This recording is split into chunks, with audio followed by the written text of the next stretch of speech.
We live in a predominantly Irish neighborhood. So when we moved in and put up our American flag, and below the American flag was the Polish flag, heads started to turn. And then we made sausage. The one Polish person in the neighborhood didn't like kielbasa. But our Irish neighbor on this side loves it. There's another lady down the street, a nice man across the street, and loves our sausage. So at the end, I'll take a link to them for Christmas time. They know when we're coming because they can smell it. Easter and Christmas wouldn't be Easter and Christmas without sausage making. And the blessed baskets with the sausage in it and the eggs and the butter and everything else. The recipe is my Grandpa Brisky's recipe. His name was Henry. His mother and father were Polish immigrants. My children will be fourth generation sausage makers. This will be your job from here on out, okay? As they get older, they understand it a little more. They get excited to do it.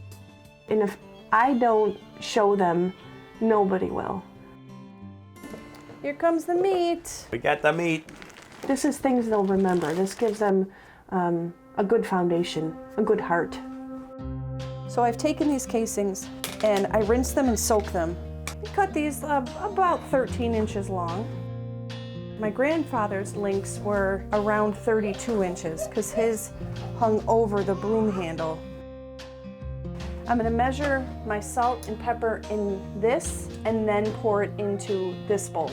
And then from this bowl, it'll all go into the sausage periodically. And this meat is fresh from the butcher shop today. It's a great mix of fat and meat. You need that. You don't want too much fat and you don't want too much meat.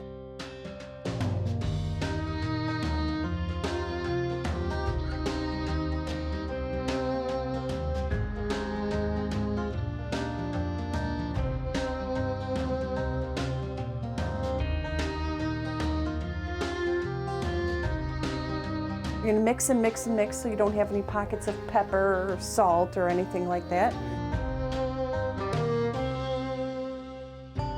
And then from there it goes into the stuffer. Okay, the stuffer's full. It's 5 pounds. So we're gonna put the casing on.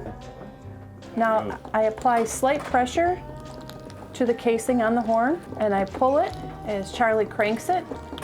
Just a steady crank. You don't have to go too fast. No. And not on the 5 pound. Okay, Then you back it off at the end. we twist it. And there's our first link. The way we smoke is the traditional way to smoke. Well, we got some apple wood chips. In the smoking process, you can't have wood that's too dry. The wetness is what's going to make the smoke.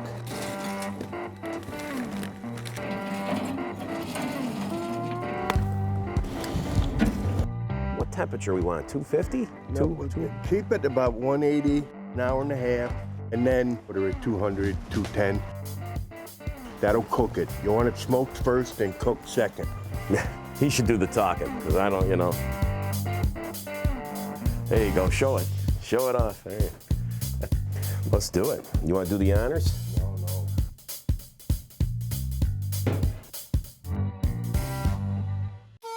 Now you'll see some of the neighbors will come over here. And when they come over, obviously you have to be gracious and say, you want a piece? And they'll go, yeah. And the next thing you know, you only got one link left for yourself. How many times has that happened, Charlie? No. So I'm gonna check the sausage. The firmness of the sausage will tell you if it's done or not. Sometimes it looks done, but the inside isn't done. It's very firm. It's taut, it'll bounce back. It's not squishy. If you can see the difference here. Like this one I'm gonna let go because it's still squishy. It looks like it's done, but you can still kind of see through the casing. That's that. We're gonna close it up and let it cook. Let that temperature rock it up a little bit. Smoking it gives me a copious amount of anxiety because it it's just so much with the heat and keeping the temperature up and not over smoking it. So I would say the day I dread the most is smoking day, and the day I most enjoy is Easter. They're going to Mass this morning. They went to get the baskets blessed. Where's your horseradish? 2 kinds. Okay, I'm getting the shot glasses. Yeah. It's old fashioned. Homemade kielbasa too? Mm-hmm. On Easter morning, after you go to church. You come home and you have, first of all, you eat the blessed stuff, and then you know, it's manja after that. Easter morning, we're done with church and we can come home and we put on the radio and we can just sit, and the kids are happy, and we're at the table, and you know, the butter lamb is beheaded and the eggs are cracking and we're eating, and you know, the sausage is ready, it smells, it's just, that's when you can sit back and go, ah. Happy Dingus Day, thanks for coming. Today we're going to be deciding the best kielbasa in Buffalo, New York. We have 18 varieties that the judges will be tasting.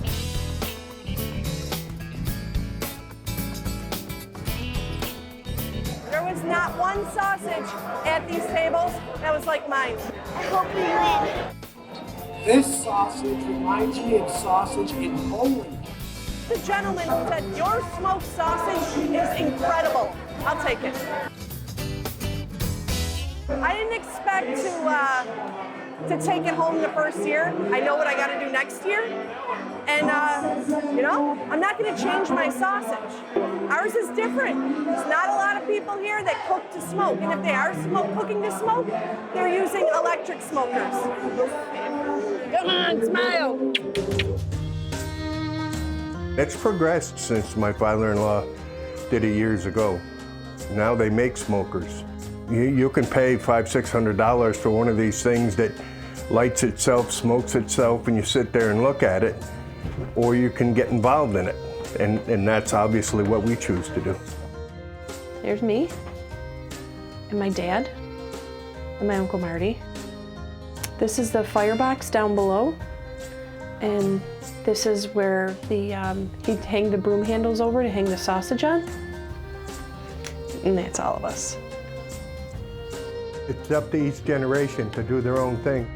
Not only the culinary culture, but the religious culture too. And I'm very proud of that. What they're passing on to their kids is invaluable. You know, especially this one, 6-year-old. Right, buddy?